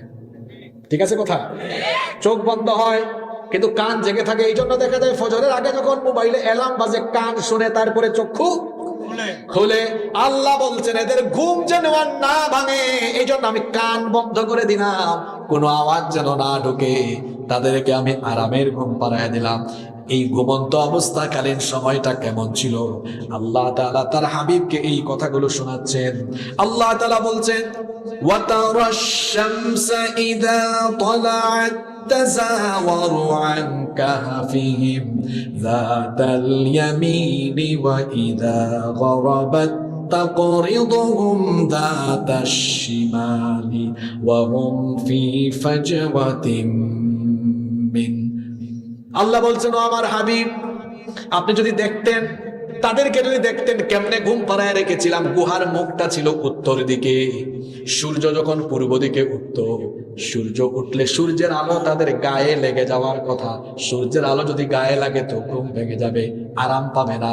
তাদের ঈমান আমার এত পছন্দ হয়েছে, যখন সূর্য প্রত্যেক দিন পূর্ব দিক থেকে উঠত, সূর্যকে আমি ডান দিকে কাত করাইয়া উদিত করাতাম, আবার ডুবানোর সময় আমি বাম দিকে কাত করে ডুবাইয়া দিতাম। ইমানের মতো হইলে ইমানদারদেরকে প্রোটেকশন দিবেন কে? আল্লাহ। আরো জোরে বলেন কে? আল্লাহ। নমরুদ তো আমাদের জাতির পিতা। আমাদের জাতির পিতা কে? ইব্রাহিম। এটাও জানেন না?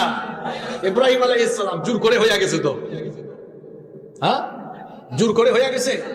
বানিয়েছে কে? মিল্লাতা আবিকুম, তোমাদের জাতির পিতা। নমরুদ আগুনে ফালাই দিচ্ছে, বিশাল আগুনের কুণ্ডলী। নমরুদ জিজ্ঞেস করে, ইব্রাহিম ভয় লাগে না? ইব্রাহিম আলাইহিস সালাম বললেন, নমরুদ কারে ভয় দেখাও তুমি? আমার রবের দাওয়াত দেওয়ার কারণে তুমি আমাকে আগুনে ফালাই দিচ্ছ, আবার আমাকে বলো আমি ভয় পাই কিনা। তোমার এই আগুনে ঝাঁপ দিলে আমার আল্লাহ যদি খুশি হন তো একবার না বারবার ফালাই দাও, আমাকে ভয় দেখাতে পারবা না। এটার নাম ইমান। ইব্রাহিমের সন্তানদেরও এমন ইমান থাকা লাগবে, নমরুদের ফেরাউনের স্বভাবের লোকেরা হুমকি ধামকি দিবে, এই হুমকি ধামকি দাও ইমানদারের ইমান কখনো নিভে যাবে না। আল্লাহ সবাইকে কবুল করেন। সূর্যকে আল্লাহ কাত করে উঠাইতেন, কাত করে ডুবাই দিতেন, যাতে করে এদের গায়ে সূর্যের আলো না। আল্লাহ তাআলা আরো বলছেন তাহসাবুহুম আইকাযান ওয়া হুম রুকুদ। আপনি যদি তাদেরকে দেখতেন মনে হতো তারা জাগ্রত, কারণ কোন তাফসিরে এসেছে তারা চোখ খোলা রেখে ঘুমিয়েছে, আবার কোন তাফসিরে এসেছে যেমন এর পরের অংশে আল্লাহ বলেছেন ওয়ানুকাল্লিবুহুম যাতাল ইয়ামিনি ওয়া যাতাশ শিমাল, তারা ডানে কাত বামে কাত দিত। তো ডানে বামে কাত বা পার্শ্ব বদল করলে মাঝে মাঝে ঘুম ভাঙার অভ্যাসটা আছে না নাই? আল্লাহ বলছেন নবী আপনি দেখলে আপনার কাছে মনে হতো তারা জীবিত, কিন্তু তারা জীবিত ছিল না, তারা ছিল ঘুমন্ত। আল্লাহ তাআলা বললেন এই রকম করে তারা ঘুমিয়ে থাকলো। এরপরে লম্বা একটা সময় যাওয়ার পরে আমি তাদেরকে ঘুম থেকে উঠালাম। আল্লাহ বলছেন সুম্মা বা'আসনাহুম লিনা'লামা আইয়ুল হিজবাইনি আহসা লিমা লাবিসু আমাদা। মনোযোগ আছে তো আপনাদের? আর 7-8 মিনিট মনোযোগ থাকবে না? নিয়ে আসছি জায়গা মতো আপনাদের। আল্লাহ বলছেন এরপরে আমি তাদেরকে ঘুম থেকে জাগালাম যাতে করে আমি জেনে নিতে পারি তাদের দুইটা দলের মধ্যে কে এটা বলতে পারে যে তারা কয়দিন আসলে ঘুমিয়েছিল। তারা যখন ঘুম থেকে উঠলো তখন একজন আরেকজনকে জিজ্ঞেস করছে। একজন আরেকজনকে কি জিজ্ঞেস করছে?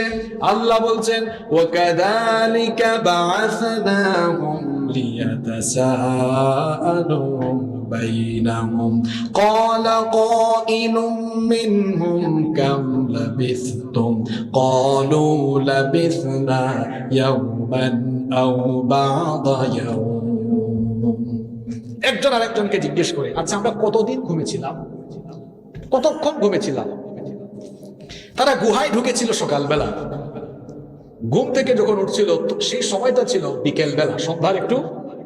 একজন কয় এই তো সকালবেলা ঘুমিয়েছি আর উঠছি এখন বিকেল বেলা। আরেকজন বলে না, যে টাইম ঘুমাইছি মনে হচ্ছে পুরো একদিন আমরা ঘুমাইছি, গতকাল ঘুমাইছি আর আজকে জেগে উঠছি। এরকম তাদের মধ্যে একটা বিতর্ক আরম্ভ হলো, কে কত বছর মানে কতক্ষণ বা কতদিন ঘুমিয়েছিল তারা কেউ ভালো করে বলতে পারলো না। তখন তারা বলল ক্বালু রাব্বুকুম আ'লামু বিমা লাবিসতুম, আমরা তর্ক করে লাভ নাই, আমরা কতক্ষণ ঘুমাইয়াছিলাম এটা যিনি ভালো জানেন তিনি কি? তারা বলল এটা নিয়ে বিতর্ক কইরা লাভ নাই, ঘুম থেকে উঠলে ক্ষুধা লাগে কম না বেশি? তারা বলল তর্কাতর্কি বাদ দাও। 7 জন যখন ঘর থেকে বের হয়েছিল পকেটে কিছু মুদ্রা নিয়ে বের হয়েছিল, এবার তারা একজনের হাতে মুদ্রা দিল, মুদ্রা দিয়ে বলল এখন বিতর্ক করা বাদ দাও, কতক্ষণ কতদিন ঘুমাইয়াছিলাম এটা পরে পাওয়া যাবে, চলো আগে পেটে কিছু দেই। তারা এবার একজনকে কিছু টাকা দিল, মুদ্রা দিল, দিয়ে বলল ফাবাসু আহাদাকুম বিওয়ারিকিকুম হাদিহি ইলাল মাদিনাতি ফালয়ানজুর আইয়ুহা আযকা তাআমান ফালয়াতিকুম বিরিজকিম মিনহু ওয়াল ইয়াতালাত্তাফ ওয়া লা ইউশঈরান্না বিকুম আহাদা। একজনকে তারা কিছু মুদ্রা কিছু পয়সা দিয়ে বলল ফাবাসু আহাদাকুম বিওয়ারিকিকুম হাদিহি ইলাল মাদিনা, শহরে যাও, এই টাকাগুলা নাও, এই টাকা নিয়ে শহরে যাও। ফালিয়ানদুর, গিয়ে দেখো, আইয়ুহা আজকা তাআমা, আমার দিকে তাকান, কি সুন্দর কথা, সাথীকে পাঠাচ্ছে, বলছে ফালিয়ানদুর বাজারে যাও, টাকা আছে বলে যা মন চায় তা কিনে নিও না। ফালিয়ানদুর, ওখানে গিয়ে দেখিও আইয়ুহা আজকা তাআমা, পবিত্র এবং হালাল খাবার কোনটা। তার মানে পয়সা থাকলেই হারাম খাওয়া যাবে না। আমাদের মধ্যে অনেকের পয়সা আছে, পয়সা দিয়েও হারাম খায়, মদ খায়, ইয়াবা খায়, হারাম আরো বহু জিনিস খায়। আসহাবে কাহফের 7 জন যুবকের ঘটনা শুনেন। একজনকে পাঠায় দেয়া বলতেছে, বাজারে যাচ্ছ, যা মন চায় তা কিনে আনিও না, পবিত্র খাবার আনবা, কারণ ইবাদত এবং দোয়া কবুলের প্রধান শর্ত হলো হালাল রিজিক খাওয়া। আপনি হারাম খাবেন, নামাজ কবুল হবে না, রোজা কবুল হবে না, দোয়া কবুল হবে না, হজ উমরা কিছুই কবুল হবে না। খাইতে হবে হালাল না হারাম। অনেকে আছে উপার্জনে হালাল হারাম কোনো কিছুর বাছ বিচার নাই। মনে রাখবেন, হারাম পন্থায় উপার্জন করলে হারামে কোনো আরাম পাবেন না। এই হারাম পয়সা উপার্জনের কারণে দেখবেন নিজের এমন বড় রোগ হয়েছে, হারাম পন্থায় কোটি কোটি টাকা কামিয়েছে, এগুলো মরার আগে বিদেশে গিয়ে চিকিৎসা কইরা শেষ করা লাগবে। খাইতে পারবেন না, আপনি ঠাড়া পড়বে আপনার, কারণ হারামে কোনো আরাম। আল্লাহ আমাদেরকে হালাল খাওয়ার তৌফিক দেন। আচ্ছা, কোথায় ছিলাম মনে আছে তো? পাঠাইছে কি আনতে? খাবার, হালাল খাবার আনবা। এখন এই লোক গুহা থেকে বাইর হয়ে অবাক হয়ে গেছে, কারণ গুহার মধ্যে তারা কত সময় ঘুমিয়েছিল, কি পরিমাণ সময় তারা ছিল এটা আমি বলবো কেন। এই সূরার 25 নম্বর আয়াতে আল্লাহ বলছেন, ওয়ালাবিসু ফি কাফিহিম 300 সিনিনা ওয়াজদাদু 9। এই ঘুমন্ত অবস্থায় 309 বছর কেটে গেছে। সুবহানাল্লাহ। কি বাড়িতে গিয়ে বলবেন? আমার ড্রাইভার সাহেবের নানার বাড়ির এলাকা নাকি এটা, উনি আস্তে আস্তে বললো, ওই যে ভাইদের ঘরে খাবার খাইলাম ওনাদের সাথে আলাপ হচ্ছিল আগে, তো 15 বছর 20 বছর আগে, অনেক আগে আসছিল, তখন নাকি এখানে রাস্তাঘাট ছিল না, এখানে নাকি লঞ্চ চলাচল করতো।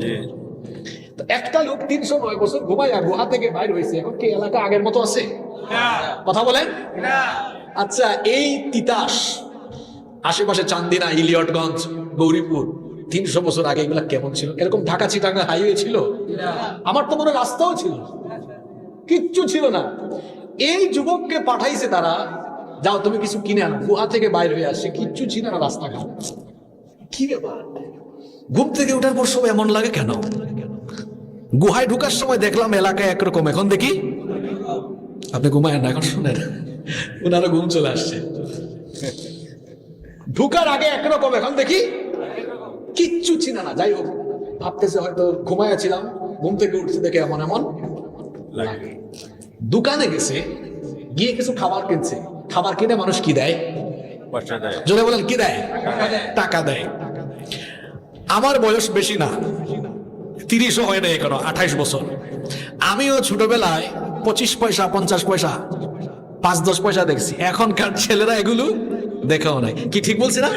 আপনারা তো আরো দেখছেন, এটা আমরাও দেখি না, আপনাদের বয়স তো আরো বেশি আমাদের চেয়ে।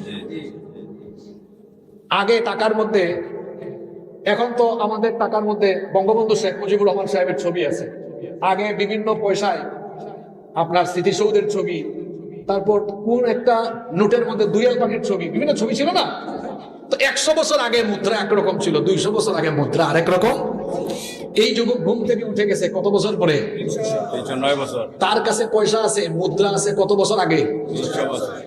শুনতে শুনতে আপনারা আজকের ওয়াজটা 9টায় দিলে ভালো হইতো, আরো এনার্জেটিক থাকতো মানুষ। খাবার দেওয়ার পরে টাকা দিছে কত বছর আগে? 300 বছর। দোকানদার থেকে অবাক, কি রে, টাকা না দিয়ে আমাকে গুপ্তধন দিল নাকি? এদিকে আসো, কই যাও? জিনিসপত্র না কই যাও? পয়সা দাও। আমি কয় পয়সা না দিলাম। কয়টা পয়সা দিছ? তোমাকে তো আটকাই ফেলবে, এদিকে আসো। আটকাই ফেলছে দোকানে। এটা তো বহু বছর আগের মুদ্রা, কয়েকশো বছর আগের মুদ্রা, এটা তুমি পাইছো কোথায়? হয়তো কোনো জাদুঘর থেকে চুরি করে আনছো, নইলে তুমি কোথাও গুপ্তধন পাইছো। কোথায় পাইছো বলতে হবে। কয় আল্লাহর কসম, কোথাও এটা আমি পাই নাই, এটা আমার নিজের টাকা, এটা আমার কাছে ছিল, আমি বাড়ি থেকে নিয়ে বের হয়েছি। সত্যি করে বলো। এখন এই যুবক তো জানে, সে হয়তো কিছুক্ষণ ঘুমাইছে, সে তো আর জানে না মাঝখানে 309 বছর চলে গেছে। এখন সে বলতেছে না না, এটা তুমি চুরি করে আনছো। সে বলতেছে না, এটা গুপ্তধন না, কোথার থেকে আনিও না, এটা আমার টাকা। এখন বিভিন্ন নগরীতে সিটি মেয়র থাকে, সেই সময়ে নগরের দায়িত্বশীলকে বলা হতো কোতোয়াল। কি বলা হতো? এই দোকানদার ডেকে আনছে নগর কোতোয়ালকে। কোতোয়াল এসে টাকা দিকা, সে অবাক, কিরে এই টাকা কই পাইছে? সে খবর দিছে বাদশাকে। কাকে? বাদশাহ এটা শোনা, বাদশাহ আসছে, এসে বলে যুবক তুমি পাইছো কোথায় এটা বলো। যুবক তখন সত্য কথা বলে ফেলছে, কয় দেখেন এটা আমার টাকাই, আমার সাথীদের টাকা। আমরা বাদশার জুলুমের কারণে এলাকা ছেড়ে চলে গিয়েছিলাম গুহায়, সেখানে কিছুক্ষণ ঘুমাইছিলাম, ঘুম থেকে উঠে আমরা আসছি। তখন ওই বাদশাহ মুদ্রা হাতে নিয়ে দেখলো, এটা কয়েকশো বছর আগে যে বাদশাহ ওই সময় ক্ষমতায় ছিল তার ছবিটা ওখানে। বাদশাহ বলল দাঁড়াও, আমার অফিসের ফাইল উল্টালে সব খবর পাওয়া, যত মামলা হয় মামলার ফাইল আছে না। বাদশাহ আবার হেড অফিস থেকে ফাইল আনায় 309 বছর আগের ফাইল দেখছে। হ্যাঁ, 309 বছর আগে তো 7 জন যুবকের বিরুদ্ধে মৃত্যুদণ্ডের পরোয়ানা জারি ছিল, তাহলে কি এরাই সেই 7 যুবক? এরা বললো তোমরা তো 309 বছর ধরে পলাতক। ওই যুবক বলল কি বলেন 309 বছর, আমরা না কালকে গেলাম এলাকার থেকে। এখন ওই বাদশাহ বলল তোমার ওই সাথীগুলা কোথায়? কয় আছে তো। কয় কোথায় আছে? কয় আছে গুহায় আছে। কয় নিয়ে চলো। এখন এই যুবক তাদেরকে নিয়ে গেল। সেখানে যাওয়ার পরে সত্যি সত্যি গিয়ে দেখলো আরো 6 জন আছে, মোট হলো 6 আর 1 কত 7 জন। এরা 309 বছর ঘুমায় ছিল।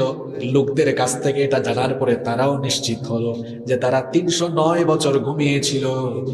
এই 309 বছর আল্লাহ তাদেরকে ঘুম পাড়িয়ে রেখে হঠাৎ করে একদিন কেন আবার ঘুম থেকে ভাঙালেন? কারণটা কি বলবো?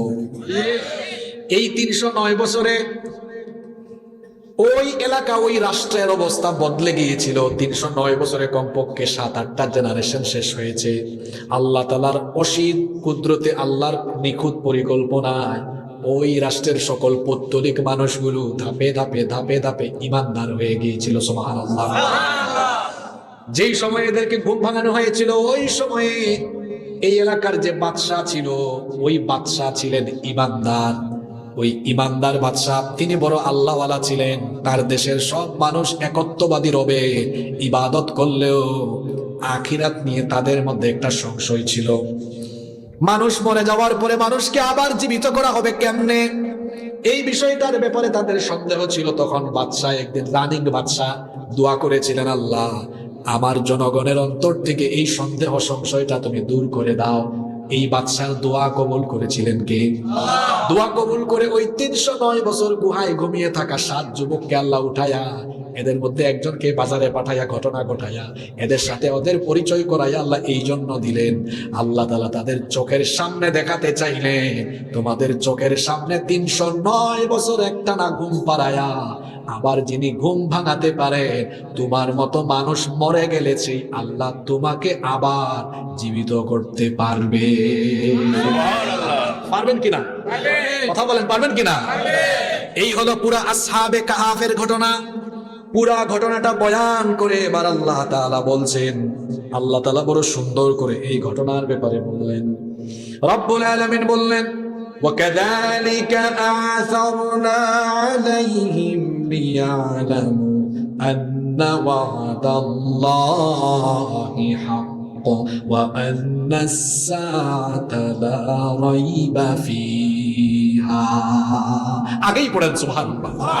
আল্লাহ বলছেন এই ঘটনা দিয়ে আমি তোমাদেরকে এটাই বোঝাতে চাইলাম, আল্লাহর ওয়াদা সত্য, কিয়ামত হবে এ ব্যাপারে কোনো সন্দেহ নাই। আসহাবে কাহাফের এই লম্বা ঘটনাটাকে শর্টকাট বলে এখান থেকে আজকে আমি 3 মিনিটের ওয়াজ হবে, এই 3 মিনিটে 3টা শিক্ষা আপনাদেরকে দিয়ে যেতে চাই। জোরে বলেন কয়টা? যুবকরা আছে নাকি? ওই ড্রেস পরা যুবকরা আমার দিকে তাকাবে। নীল না, এটা তো নীল না, কি কালার? কারণ যারা আয়োজন করেছে আগে তাদের হেদায়াত হওয়া দরকার, এরপরে মানুষ হেদায়াত হবে। আসহাবে কাহাফের এই লম্বা ঘটনা থেকে আজকে আমরা শিক্ষা নিব মোট কয়টা? আরো বলা যাবে, কষ্ট দিব না। মূল শিক্ষা কয়টা? 1 নাম্বার শিক্ষা হলো, বাদশার সামনে 7 জন যুবক ইমানের ঘোষণা দিয়েছে। জালিম বাদশার সামনে সত্য কথা উচ্চ কণ্ঠে বলতে পারা, এটা হলো সবচেয়ে বড় জিহাদ। এই আসহাবে কাহাফের ঘটনা থেকে মুসলমান যুবকরা সিদ্ধান্ত নিতে হবে, জালিম সে যত বড় জালিমই হোক না কেন, দিনের পথে জালিমের কণ্ঠে, জালিমের সামনে সবার আগে যুবকদের কণ্ঠকে উঁচা করতে হবে। যুবকদেরকে বলছি, জালিম সে যত বড় জালিম হোক না কেন, আসহাবে কাহাফের 7 জন যুবক সে জালিম বাদশার সামনে বলেছে, হ্যাঁ ঈমান এনেছি, আমরা সত্যের ঘোষণা দিয়েছে। মুসলিম উম্মাহ এই ঘুমন্ত যুবকেরা যদি, তারা কি করছে এখন যুবকরা, আজকেই তো প্রতিদিনই তো দেখছি, যুবকের যৌবন হচ্ছে দুনিয়ার শ্রেষ্ঠ সময়টা। Youth is called the golden season of human life. যৌবনকালকে মানুষের জীবনের স্বর্ণালী সময় বলা। এই যৌবনকালে শরীরের শক্তি থাকে কম না বেশি? আমার কলিজার টুকরা যুবক তরুণ ছাত্র ভাইদেরকে বলছি, তোমাদেরকে এই সময় দেওয়া হয়েছে কোন নেতার সামনে পিছে চামচামি করার জন্য এটা দেওয়া হয়নি। এই যৌবন দেওয়া হয়েছে এই বয়সে কোরআনের জন্য, দ্বীনের জন্য সময় কাটানোর জন্য এই যৌবন দেওয়া হয়েছে। কাদের পিছনে ঘুরছো তোমরা? যারা তাদের স্বার্থের জন্য তোমার হাতে যৌবন বয়সে কোরআন হাদিস বই খাতা কলম না দিয়ে তার নিজের স্বার্থের জন্য তোমার হাতে লাঠি দেয়, তোমার হাতে অস্ত্র দেয়, AK-47 দেয়, তোমার হাতে সিগারেট দেয়, গাঁজা দেয়, তোমার হাতে ইয়াবা দেয়। যুবক তরুণ ছাত্রদেরকে বলছি, এরা তোমার নেতা নয়, এরা তোমার জানের দুশমন। এদের সঙ্গ ছেড়ে দাও। তোমার যৌবন দেওয়া হয়েছে আল্লাহর জমিনে কোরআনের রাজ কায়েমের জন্য, কোরআনের আন্দোলনে শামিল হওয়ার জন্য। তাদের সাথী হও যারা দেখা হইলে বলে 5 ওয়াক্ত নামাজ পড়ো তো, তাহাজ্জুদ পড়ো তো, লেখাপড়ার পাশাপাশি কোরআন হাদিস ঠিক মতো পড়ো তো, ইসলামী সাহিত্য পড়ো কিনা। যারা দেখা সাক্ষাৎ হলে দ্বীনের দিকে আকৃষ্ট করে দ্বীনের দাওয়াত দেয়, তাদের সঙ্গে সাথী হয়ে যাও। আল্লাহ কবুল করেন। আমিন। 1 নাম্বার শিক্ষা মনে থাকবে তো? 2 নাম্বার শিক্ষা, 2 নাম্বার, এদিকে তাকান, এদিকে যা হওয়ার হয়ে যাক, এখন আমার দিকে তাকান। 2 নাম্বার শিক্ষা হলো, এই যুবকরা দ্বীনের কারণে, ঈমানের কারণে হিজরত করেছে। ঈমানের কারণে কি করেছে? তাহলে এখান থেকে একটা শিক্ষা হলো, ঈমানের কারণে মাঝে মাঝে স্ত্রী সন্তান ঘর বাড়ি ভিটা মাটি ছেড়ে পড়ে থাকা লাগতে পারে, মন খারাপ করা যাবে না। ঈমানের কারণে পৃথিবীর যে কোনো জায়গায় যাওয়া লাগলে সেই সিদ্ধান্ত নিতে গিয়ে কার্পণ্যবোধ করা যাবে না। পারা যাবে ইনশাআল্লাহ? নাকি 1-2 দিন বাড়িতে না যাইতে পারলে আরে আরে আরে, এরা তো 309 বছর। কত বছর? 3 নাম্বার সবচেয়ে গুরুত্বপূর্ণ শিক্ষা, গোটা এই কাহিনী আল্লাহ বর্ণনা করেছেন, মরার পরে আবার জীবিত হবে, আল্লাহ হিসাব নিবেন। এই ভয়টা কারো অন্তরে থাকলে বলেন তো, কোন গুনাহের কাছে কি ওই মানুষটা যাবে? আমার আল্লাহ মরার পরে আমার থেকে হিসাব চাইবেন, আমার বিচার করবেন, এই ভয়টা অন্তরে থাকলে নামাজ ছাড়তে পারে কিনা? ঘুষ খাইতে পারে কিনা? সুদ খাইতে পারে কিনা? জিনা করতে পারে কিনা? এক কথায় কোন গুনাহ করতে পারে কিনা? কয়টা শিক্ষা? আরেকটা শিক্ষা বলে দেই, যদিও আমার আরো অনেকগুলো ছিল। আরেকটা শিক্ষা হলো, শিরকের ব্যাপারে কোনো আপোষ করা যাবে না। এই যুবকরা শিরকের সাথে কোনো আপোষ করে, কারণ শিরক হচ্ছে সবচেয়ে বড় কবিরা গুনাহ। অনেক কথার চাইতে যদি মূল কথাগুলো কম হয়, এই কম কথাগুলো যদি গুরুত্বপূর্ণ হয়, কমের মধ্যে বরকত থাকবে, ঠিক কিনা? কয়টা শিক্ষা বললাম? বলছিলাম 3টা বলবো, আরো একটা বাড়াইলাম। ইচ্ছা ছিল 20-30টা বলবো, 4টা বললাম। আসুন এই 4টা শিক্ষা নিজেদের জীবনে বাস্তবায়ন করি, জীবন পরিবর্তন হয়ে যাবে ইনশাআল্লাহ। আমার ভাইরা আমাকে একটা রিকোয়েস্ট করেছেন যে মোনাজাতের আগে মিসওয়াক করার ফজিলত তো জানো, এই গানটা তারা শুনতে চেয়েছেন, এই গজলটা তারা শুনতে চেয়েছেন। তা আমি কি এটা বলবো? এরপরে মোনাজাত হবে ইনশাআল্লাহ। ভাইয়েরা যারা আছেন বসে যান। তুমি মিসওয়াক করা ফজিলত তো জানো, খাবার শেষে মিষ্টি মুখের হাদিসটাও মানো। তুমি মিসওয়াক করা ফজিলত তো জানো, খাবার শেষে মিষ্টি মুখের হাদিসটাও মানো। শুধু হক কথাটা উচ্চ স্বরে বলতে পারো না, অন্যায় দেখে বারুদ হয়ে জ্বলতে পারো না। কেমন মুসলমান তুমি একটু ভাবো না, কেমন তোমার ঈমান একটু বলো না। তুমি মিসওয়াক করা ফজিলত তো জানো, খাবার শেষে মিষ্টি মুখের হাদিসটাও মানো। তুমি যে কালিমার দাওয়াত দিলে বুকে দিনে তুলে, দেখো সেই কালিমার দাওয়াত দিয়ে কত জন আজ জেলে। তুমি যে কোরআনের ওয়াজ করলে হাদিয়া তোহফা মিলে, দেখো সেই কোরআনের ব্যাখ্যা লিখে কেউ ফাঁসিতে ঝুলে। তুমি দুনিয়ার মুখে জীবনের মায়া ছাড়তে পারো না, প্রভুর রাগে প্রাণ বিলিয়ে দিতে জানো না। কেমন মুসলমান তুমি একটু ভাবো না, কেমন তোমার ঈমান একটু বলো না। তুমি মিসওয়াক করা ফজিলত জানো, খাবার শেষে মিষ্টি মুখের হাদিসটাও মানো। আজকে যত আলোচনা হয়েছে, আল্লাহ যেন সেগুলো আমাদেরকে বাস্তব জীবনে আমলের তৌফিক দান করেন।